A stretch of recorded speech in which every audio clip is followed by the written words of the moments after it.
নতুন সরকারের কাছে ব্যবসা ও বাণিজ্য বান্ধব পরিবেশ এবং সময়োপযোগী শিল্পনীতি চান ব্যবসায়ীরা।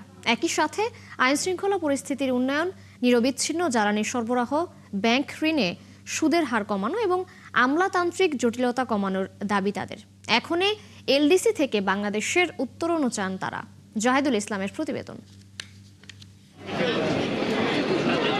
দেশের ইতিহাসে নজিরবিহীন সুষ্ঠু ও শান্তিপূর্ণ নির্বাচনের মাধ্যমে নিরঙ্কুশ বিজয়ে রাষ্ট্র পরিচালনার দায়িত্ব নিতে যাচ্ছে তারেক রহমানের নেতৃত্বে বাংলাদেশ জাতীয়তাবাদী দল বিএনপি। দলটির এই বিজয় অভিনন্দন জানিয়ে ব্যবসায়ীরা বলছেন, বিএনপির প্রতি মানুষের প্রত্যাশা বেড়েছে। জনাব তারেক রহমানের সাথে আমরা ইতিপূর্বে বসেছি, কথা বলেছি এবং আমাদের প্রত্যাশা হচ্ছে এই নির্বাচিত সরকার খুব দ্রুত বসে সময়োপযোগী পলিসি নিয়ে এই যে স্থবির অবস্থা, বিনিয়োগ, এই জায়গাগুলিতে কিভাবে পলিসিগত সাপোর্ট দিয়ে আকৃষ্ট করা যায় সেই কাজটা ওনারা করবেন।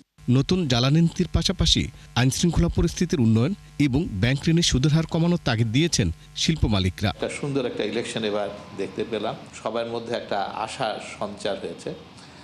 এখন আমাদের দেখার বিষয় হলো যে কিভাবে আইন শৃঙ্খলার উন্নতি করে, এনার্জি পলিসি কি হবে সেটা পরিষ্কার করা, ব্যাংকিং সেক্টর কিভাবে ইন্টারেস্ট রেট কমানো থেকে আরম্ভ করে ব্যবসা প্রতিষ্ঠানগুলি, এক্সিস্টিং ব্যবসা প্রতিষ্ঠানগুলি যাতে সার্ভাইভ করতে পারে সেই ধরনের কি উদ্যোগ নিচ্ছে।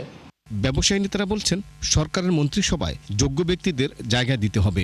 এখনই এলডিসি থেকে উত্তরণও চান না তারা। ব্যাংক, কাস্টমস, পোর্ট, যেই দুর্বলতাগুলো সেগুলোকে চিহ্নিত করে যে জায়গাগুলোতে আমাদের কাজ করা দরকার সেই কাজগুলো যদি করে তাহলে ব্যবসা বৃদ্ধি করা খুবই সম্ভব। আমরা এই মুহূর্তে গ্রাজুয়েট হতে চাই না, কারণ আমরা প্রথমত ইনফ্রাস্ট্রাকচার ওয়েতে আমরা রেডি না, দ্বিতীয়ত হলো দেন পলিসিগত বলেন, সাপোর্টিভ বলেন, সব কোনোভাবে আমরা এলডিসির জন্য রেডি না। বস্ত্রশিল্প মালিকদের সংগঠন বিটিএমই বলছে, শিল্প খাতে নিরবচ্ছিন্ন জ্বালানি প্রাপ্তি নিশ্চিত করতে হবে।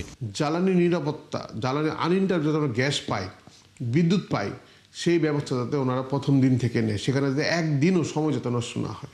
দেশের অর্থনীতি শক্তিশালী করতে নতুন সরকার ব্যবসা ও বিনিয়োগ বান্ধব সিদ্ধান্ত নেবে বলেও প্রত্যাশা তাদের।